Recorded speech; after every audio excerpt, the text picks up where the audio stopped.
નમસ્કાર મિત્રો, શેરબજાર ગુજરાતી યુટ્યુબ ચેનલમાં તમારા બધાનું સ્વાગત છે।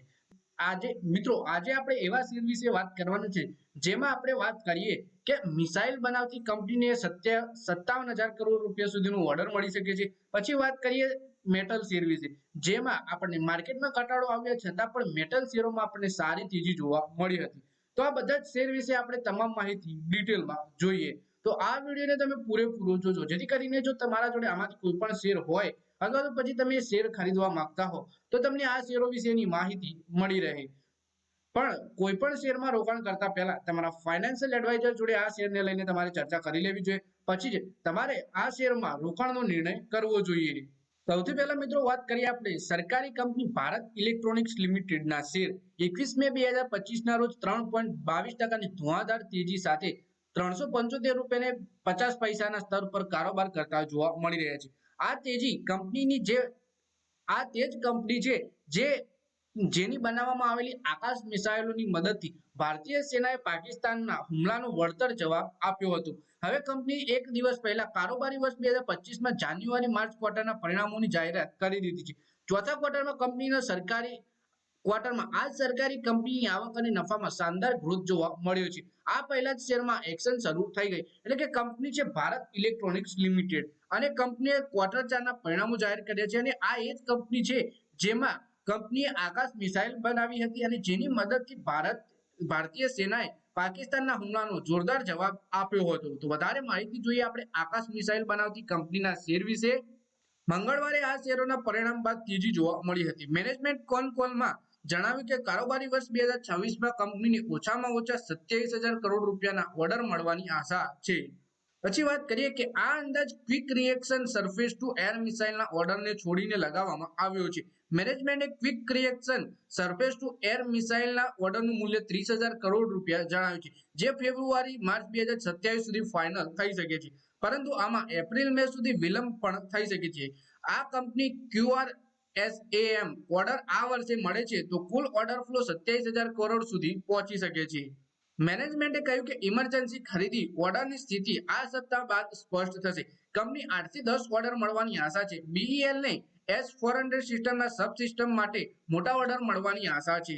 નિકાસ મોરચે કંપની $120 મિલિયન ઉત્પાદનો વેચવાની યોજના ધરાવે છે, જે ગયા વર્ષ કરતા 15% વૃદ્ધિ દર્શાવે છે। BEL ચોથા ક્વાર્ટરના પરિણામો આશા કરતા સારા રહ્યા છે। જો કે કંપની FY 25 અને 25 માટે 25,000 કરોડના ઓર્ડર ફ્લોના ટાર્ગેટને પૂરો કરી ન શકી, પરંતુ આવક ગ્રોથ અને માર્જિનના ટાર્ગેટને સરળતાથી પાર કરી દીધો છે। ગયા એક મહિનામાં શેરમાં 21% તેજી પણ જોવા મળી છે આપણને। પછી મિત્રો આપણે મેટલ શેરના વિશે વાત કરીએ, જેમાં આપણને મંગળવારે તેજી જોવા મળી હતી, કેમ કે મંગળવારે શેર બજારમાં ઘટાડો આવ્યો હતો, પરંતુ માર્કેટના ભારે દબાણ વચ્ચે પણ મેટલ સેક્ટરમાં શેરમાં તેજી જોવા મળી હતી। મેટલ ઇન્ડેક્સ 0.5% વધ્યો। ટાટા સ્ટીલ, સેલ અને હિન્દુસ્તાન કોપર જેવા મેટલ શેરમાં 1 થી 2% તેજી જોવા મળી રહી છે। નબળા ફંડામેન્ટલ્સ હોવા છતાં મેટલ શેરમાં તેજી જોવા મળી રહી છે। આવું એટલા માટે કારણ કે ચીનમાં ફેક્ટરી આઉટપુટ, રિટેલ વેચાણ અને ફિક્સ ઇન્કમ ઇન્વેસ્ટમેન્ટના આંકડા નબળા આવ્યા છે, જે બાદ ચીને લેન્ડિંગ રેટમાં ઘટાડો કર્યો છે, જે લિક્વિડિટીના સંદર્ભમાં ખૂબ જ સપોર્ટિવ છે। એટલે કે કંપનીઓ આપણે સ્ટીલ સેક્ટરની કંપનીઓમાં Tata steel, cell, Hindustan copper જેવા શેરોમાં 1 થી 2% તેજી જોવા મળી, કેમ કે ચીનના જે ફેક્ટરી આઉટપુટ અને રિટેલ વેચાણ અને ફિક્સ ઇન્કમ ઇન્વેસ્ટમેન્ટના આંકડા હતા એ નબળા આવ્યા, જેથી કરી કંપનીએ લેન્ડિંગ રેટમાં ઘટાડો કર્યો અને લિક્વિડિટીના સંદર્ભમાં આ ખૂબ જ સપોર્ટિવ છે, જેથી આપણી ભારતીય કંપની મેટલ કંપનીના શેરોમાં આપણને તેજી જોવા મળી।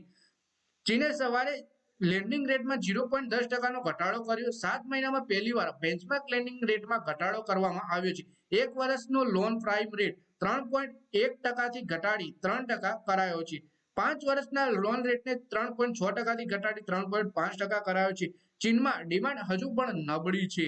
ચીનના ઇકોનોમિક આંકડા પણ નબળા છે। એપ્રિલમાં નવી લોનમાં ગત વર્ષની સરખામણીમાં 61% નો ઘટાડો થયો છે। ચીનના રેટનો ફાયદો ચીનમાં તો જોવા મળી જ રહ્યો છે, સાથે જ તેની અસર મેટલ્સ પર પણ પડી રહી છે। આ કારણે આજે મેટલ શેરમાં તેજી જોવા મળી રહી છે। જો કે એશિયામાં કોપર, એલ્યુમિનિયમ અને ઝીંકના ભાવમાં 2% ઘટ્યા છે। ચીનમાં ઉત્પાદન 45 મિલિયન ટન થયું છે। ચીનમાં વિદેશમાં ચીનના ઉત્પાદનમાં તેજ ઉછાળો આવ્યો છે. આ કારણે એલ્યુમિનિયમમાં ઘટાડો જોવા મળી રહ્યો છે, તો યુએસ સપ્લાય વધવાથી કોપરના ભાવ પર દબાણ જોવા મળી રહ્યું છે. ટાટા સ્ટીલનો શેર 1:30 વાગ્યાની આસપાસ એનએસયુ પર 1.22% તેજી સાથે ₹159.50 આસપાસ ટ્રેડ કરતો જોવા મળ્યો. એક અઠવાડિયામાં આ શેર 6.73% તેજી જોવા મળી, જ્યારે એક મહિનામાં 16.27% વધારો થયો છે. સેલનો શેર 1.63% તેજી સાથે ₹124.11 ઉપર ટ્રેડ કરતો જોવા મળ્યો. એક અઠવાડિયામાં શેર 6.99% તેજી સાથે, જ્યારે એક મહિનામાં 8.96% વધારો જોવા મળ્યો સેલના શેરમાં. પછી મિત્રો વાત કરીએ આપણે હીરો મોટરકોર્પના શેર વિશે, જેમાં નાણાકીય વર્ષ 2025ના ચોથા ક્વાર્ટરના પરિણામો કંપનીએ જાહેર કર્યા છે. જેમાં કંપનીનો ચોખ્ખો નફો 6% વધી ₹1081 કરોડ પહોંચી ગયો, જ્યારે ગયા વર્ષે આ સમયગાળા દરમિયાન આંકડો ₹1016 કરોડ હતો. કંપનીની ઓપરેશનલ આવક 4.4% વધી ₹9938.65 કરોડ થઈ છે, જે એનાલિસ્ટના અનુમાન કરતા વધુ સારી છે. આ ક્વાર્ટર દરમિયાન હીરો મોટરકોર્પે 13.81 લાખ ટુ વ્હીલર નું વેચાણ કર્યું છે. કંપનીના પરિણામો જાહેર કર્યા બાદ વર્ષ 2025 માટે શેર દીઠ ₹65 ડિવિડન્ડ પણ જાહેર કર્યું છે. ડિવિડન્ડ માટે રેકોર્ડ ડેટ 24 જુલાઈ 2025 ને નક્કી કરવામાં આવી છે. હીરો મોટરકોર્પનો ઇબિટા 4% વધી ₹1416 કરોડ રહી. કંપનીએ આખા વર્ષ દરમિયાન સારા પ્રદર્શન કરતા ₹40,756 કરોડ રેકોર્ડ ઓપરેટિંગ આવક અને ₹4,610 કરોડ અત્યાર સુધીનો સૌથી વધુ વાર્ષિક નફો નોંધાવ્યો છે.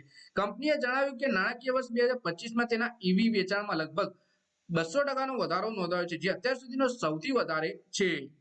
હીરો મોટરકોર્પના એક્ઝિક્યુટિવ ડિરેક્ટર અને એડિટિંગ સીઈઓ વિક્રમ એસ કાસબેકરે જણાવ્યું કે અમે FY25 અને CY24 બંનેના ટોપ પોઝિશનમાં જાળવી રાખી છે. આ લગાતાર 24મું વર્ષ છે જ્યારે અમે માર્કેટ લીડર રહ્યા છીએ. પ્રીમિયમ સ્કૂટર અને ઈવી સેગમેન્ટમાં નવા પ્રોડક્ટ લોન્ચની મદદથી કંપની મજબૂત ગ્રોથ મેળવ્યો છે. તેમણે વધુમાં કહ્યું, અમારા નવા સ્કૂટર અને પ્રીમિયમ મોડલ્સને માર્કેટમાંથી સારો પ્રતિસાદ મળી રહ્યો છે. 125cc સેગમેન્ટમાં મજબૂતી, કોર સેગમેન્ટમાં સ્થિરતા અને ટૂંક સમયમાં લોન્ચ થનારા ઈવીના કારણે અમને ભવિષ્યમાં સારો ટ્રેક ગ્રોથ જોવા મળી શકે છે. પછી શેરના પ્રદર્શન વિશે વાત કરીએ તો હીરો મોટરકોર્પના શેર મંગળવારે 1.88%ના વધારા સાથે ₹4059 ઉપર બંધ થયા. તેનો 52 વીક હાઈ ₹6246 અને 52 છેલ્લા એક સપ્તાહમાં શેર 7%થી વધુ વધ્યો છે. છેલ્લા 6 મહિનામાં 1%થી વધારે ઘટાડો આવ્યો, ત્યારે એક વર્ષમાં રોકાણકારોને 17%થી વધારે નુકસાન પણ કરાવ્યું છે શેરે. તો મિત્રો આ વિડીયોમાં આપણે વાત કરી બીઈએલના શેર વિશે, સાથે મેટલ સેક્ટરના શેર વિશે અને હીરો મોટરકોર્પના શેર વિશે. જેમાં બીઈએલના શેરમાં આપણને વાત કરીએ તો આકાશ મિસાઇલ બનાવે છે કંપની અને એના વિશે, એના કારણે આપણને કંપનીને ₹57,000 કરોડ સુધીના ઓર્ડર પણ મળી શકે છે. સાથે જ મેટલ સેક્ટરમાં પણ આપણને તેજી જોવા મળી, ચીને જે રેટ ઘટાડ્યો એના કારણે. અને હીરો મોટરકોર્પે ક્વાર્ટર 4ના પરિણામો જાહેર કર્યા, જેથી અને કંપનીએ ₹65 ઇન્ટરિમ ડિવિડન્ડ પણ આપ્યું છે, જેની રેકોર્ડ ડેટ 24 જુલાઈ 2025 રાખવામાં આવી છે. તો મિત્રો આ વિડીયોમાં બસ આટલું જ. હવે મળીએ આવનારા વિડીયોમાં. ત્યાં સુધી વિડીયોમાં લાઈક કરો, કોમેન્ટ કરો અને વિડીયો પોતાના મિત્રો સાથે ફેસબુક, ઇન્સ્ટાગ્રામ, વોટ્સએપ બધી જગ્યાએ શેર કરો. શેર બજારની આવી જ માહિતી ગુજરાતીમાં જોવા માટે તમે ચેનલને સબસ્ક્રાઇબ કરી ઘંટડી પર દબાવી દેજો.